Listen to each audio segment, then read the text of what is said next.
திமுக ஆட்சியில் அதிகாரிகளின் ராஜ்யம் நடக்கிறது.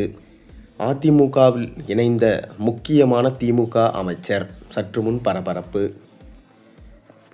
அதிமுக முன்னாள் அமைச்சர் செங்கோட்டையனின் அண்ணன் கே.ஏ. காளியப்பனின் மகன் கே. செல்வம் திமுகவிலிருந்து விலகி அதிமுக பொதுச் செயலாளர் எடப்பாடி பழனிசாமி முன்னிலையில் தன்னை அதிமுகவில் இணைத்து கொண்டார். இவர் திமுகவில் சுற்றுச்சூழல் பிரிவில் மாவட்ட பொறுப்பாளராக இருந்தவர். செல்வத்துடன் அவரது ஆதரவாளர்களும் இன்று அதிமுகவில் இணைந்தாங்க.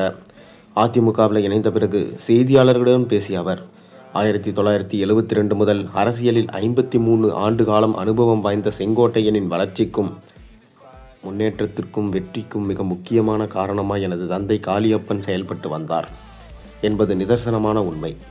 ஆனால் அதையெல்லாம் புறம் தள்ளிவிட்டு 2.5 கோடி தொண்டர்களுக்கு துரோகம் செய்துவிட்டு இப்போது தாவேகாவில் ஐக்கியமாகி அங்கிருந்து பல குற்றச்சாட்டுகளை எடப்பாடியார் மீது செங்கோட்டையன் கூறி வருகிறார்.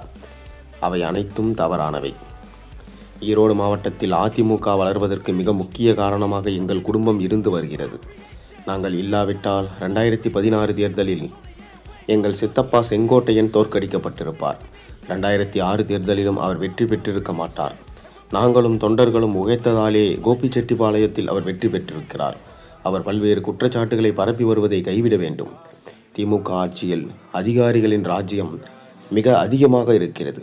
திமுக தொண்டர்களுக்காக கூட ஒரு காரியத்தை திமுக மாவட்ட செயலாளர்களால் நிறைவேற்றி கொடுக்க முடியவில்லை.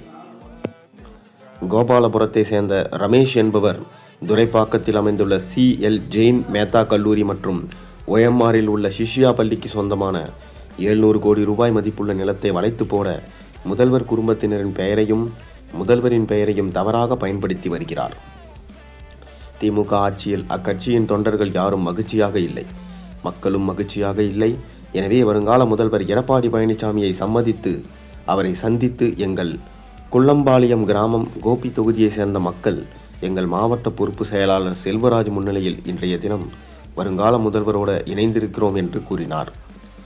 இதையடுத்து செய்தியாளர்கள் கேள்விக்கு பதிலளித்த அவர், செங்கோட்டையன் தாவேகாவில் இணைந்த பிறகு ஈரோட்டில் அதிமுகவுக்கு பாதிப்பு என்கிறார்கள். உண்மையான நிலவரம் என்ன என கேட்டதற்கு, 2026 தேர்தலில் யாரை வேட்பாளராக எடப்பாடி பழனிசாமி அறிவித்தாலும் அவரே அங்கு வெற்றி பெறுவார் என கூறினார். நீங்கள் ஏன் திமுகவுக்கு போனீர்கள், இப்போது அங்கிருந்து ஏன் விலகினீர்கள் என்ற கேள்விக்கு, நான் பிறந்ததிலிருந்து அதிமுக குடும்பத்தில் வளர்ந்தவன். செங்கோட்டையனுடன் நாங்கள் 1996 வரை கூட்டு குடும்பமாக தான் இருந்தோம். 2019 எனக்கும் அவருக்கும் ஏற்பட்ட கருத்து வேறுபாட்டால் அவர் செய்த சில வேலைகள் காரணமாக நான் அதிமுகவிலிருந்து வெளியேற வேண்டிய சூழலுக்கு தள்ளப்பட்டேன். மீண்டும் அவர் அதிமுகவுக்கு துரோகம் இழுத்துவிட்டு தாவேகாவுக்கு சென்றதை எங்கள் குடும்ப உறுப்பினர்களாலும் கோபி தொகுதி மக்களாலும் ஏற்றுக்கொள்ள முடியவில்லை. எனவே நாங்கள் மீண்டும் வருங்கால முதல்வர் எடப்பாடி பழனிசாமி தலைமையில் சேர்ந்திருக்கிறோம். அவருக்கும் எனக்கும் இடையே ஏற்பட்ட கருத்து வேறுபாட்டால் அதிமுகவிலிருந்து வெளியேற கட்டாயப்படுத்தப்பட்டேன் என்பதே உண்மை. மீண்டும் தாய் கழகத்தில் இணைந்திருக்கிறோம். எனக்கு தெரிந்த கோபியில் 100க்கும் மேற்பட்டவர்கள் செங்கோட்டையனால் வெளியேற்றப்பட்டு இருக்கிறார்கள். ஈரோடு மாவட்டத்தில் 5000 பேருக்கு மேற்பட்டவர்கள் செங்கோட்டையனால் வெளியேற்றப்பட்டு இருக்கிறார்கள் என அவர் தெரிவித்தார்.